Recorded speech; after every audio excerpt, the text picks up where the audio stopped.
Bonsoir à tous, merci de nous retrouver sur TV Sud pour votre journal local de l'Hérault et du Gard. Dans les titres aujourd'hui, après celle de Baillargues, l'école municipale de musique, danse et théâtre de Pérols est menacée par les coupes budgétaires.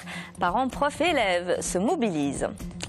La réforme territoriale et le passage de 22 à 14 régions discutés en commission hier à l'Assemblée nationale. En Languedoc-Roussillon, des élus socialistes clament toujours leur opposition au projet du gouvernement. Et puis on termine avec l'école de catch de Béziers qui organise un véritable festival, un gala de fin d'année de prestige aux arènes de Béziers avec des stars internationales à l'affiche. Au mois de mai dernier, le conseil municipal de Baillargues a voté la fermeture de l'école de musique municipale, souci d'économie et pour financer la mise en place de la réforme des rythmes scolaires selon la municipalité. Aujourd'hui, c'est l'école de musique, de danse et de théâtre de Pérols qui est menacée. La mairie souhaite elle aussi réaliser des économies et redéployer une partie de ce budget. Enfants, professeurs et parents d'élèves se mobilisent. Lucie Secconi.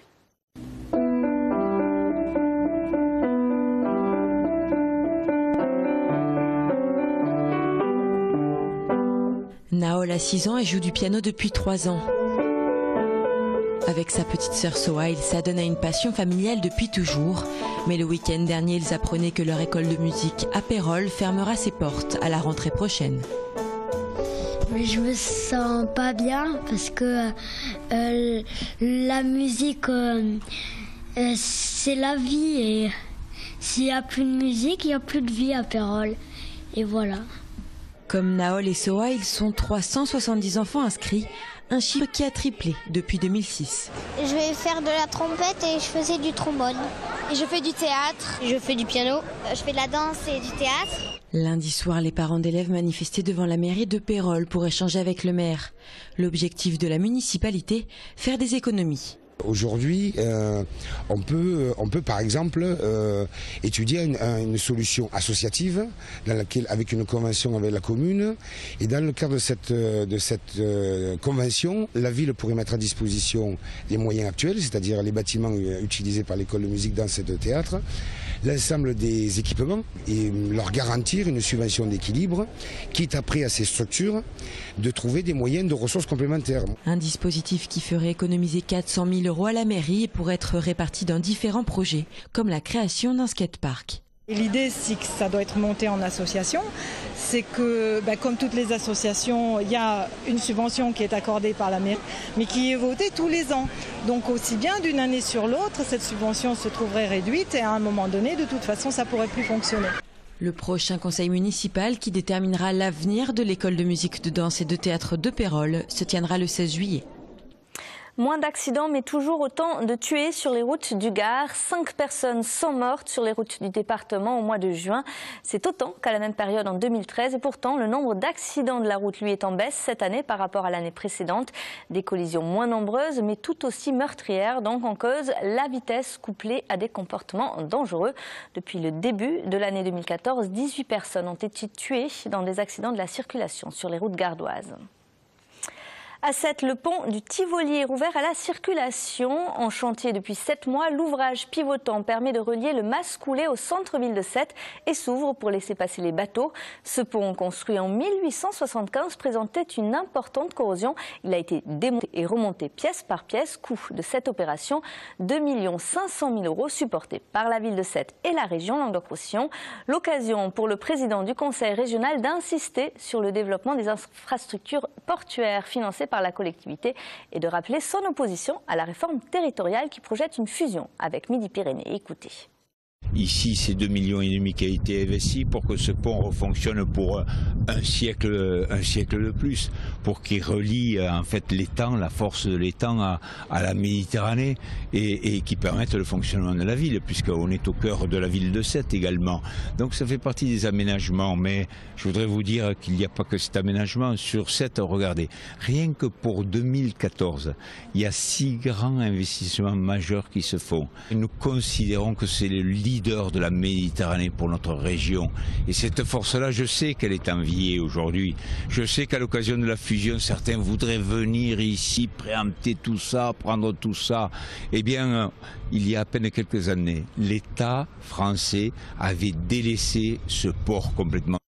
Voilà, Christian Bourquin qui ne manque donc aucune occasion de dénoncer ce texte, un texte vidé de sa substance qui avait été adopté en première lecture par les sénateurs la semaine dernière, notamment privé de la carte des régions redécoupée par un amendement approuvé par l'UMP, les radicaux de gauche et les communistes.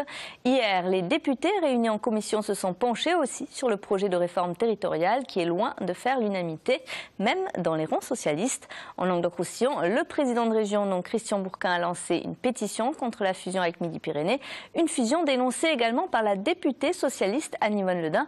Pourtant, la vice-présidente du Conseil général régional avait au départ approuvé l'idée de ce redécoupage territorial. Écoutez. On aura 4 régions au sud de la France, c'est entre Bordeaux et Grenoble en passant par Clermont-Ferrand, c'est en pays d'Oc, et on en aura 10 au nord de la France, en pays d'Oil.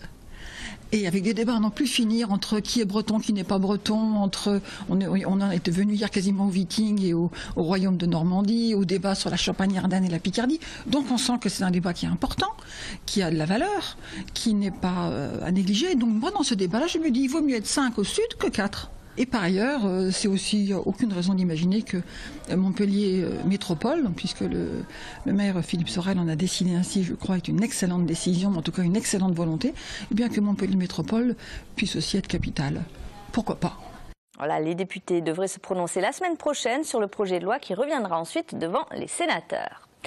À Nîmes, la 3e édition de l'Open de France de basket 3x3 se jouera sur l'Esplanade en août. Une discipline récente qui vient de la rue avant d'avoir conquis les parquets, qui se joue par équipe de 3 joueurs et un remplaçant. À Nîmes, on pourra donc voir une démonstration le 1er et le 2 août sur l'Esplanade Charles de Gaulle. Voyez le reportage d'Alain Belon. La nouvelle discipline du basket, le 3x3, sera à l'ombre des arènes nîmoises pour l'Open de France, le 1er et le 2 août. 3 demi-terrains seront mis en place pour accueillir les rencontres. Nous, ce qu'on recherche, c'est à placer à la fin des compétitions de 5-5 traditionnelles, c'est-à-dire l'été où le basket n'est pas présent, je dirais localement, à part les équipes nationales, de faire une pratique différente, plus festive, plus ouverte et envahir les terrains qui sont en plein air. Donc c'est appelé à se développer. Je pense qu'on aura très rapidement... je pense 100 000 licenciés de 3-3 en France, c'est quelque chose qui sera tout à fait possible. Bon voilà, après derrière c'est ouvert à tous, on peut venir en famille, on peut aller avec les enfants, on peut venir avec des gens qui n'ont jamais joué au basket. Après bon, il y a un niveau de compétition dans lequel les meilleurs seront présents. Amateurs ou non, toutes les équipes vont s'affronter dans des rencontres de 10 minutes. Si vous êtes basketteur l'âme ou plus, c'est aussi pour vous. Vous pouvez venir le jour même, sur le tournoi à Bruin, le tournoi du vendredi. Donc il faut venir le jour même, vous inscrire. Vous avez on va dire une assurance à prendre. Je crois qu'il est de l'ordre de 6 €. Et puis donc vous inscrire avec une bande de copains pour participer. Vous gagnez, vous vous retrouvez le lendemain dans l'Open de France. Par contre le jeudi, on va organiser des animations, des petits tournois 3-3, mais là c'est plutôt réservé au public. Côté animation, le samedi, des concours de tir à 3 points seront organisés tout au long de la journée. Toujours à Nîmes, le groupe des Crocos n'a pas fini d'évoluer. Il faut dire que le mercato ne se termine qu'à la fin du mois d'août. Et ce matin à la Bastide, 4 nouveaux joueurs ont été présentés. L'ex-défenseur du Pontet, Kevin Renaud, l'arrière-gauche Romain Elie, qui évoluait précédemment à Arles-Avignon, le milieu argentin Pedro Joaquín Galvan et Larry Azouni. Âgé de 20 ans, ce milieu de terrain marseillais est prometteur. Écoutez. Je viens pas ici avec la pression parce que moi je viens ici pour m'imposer, je viens pas faire de la figuration.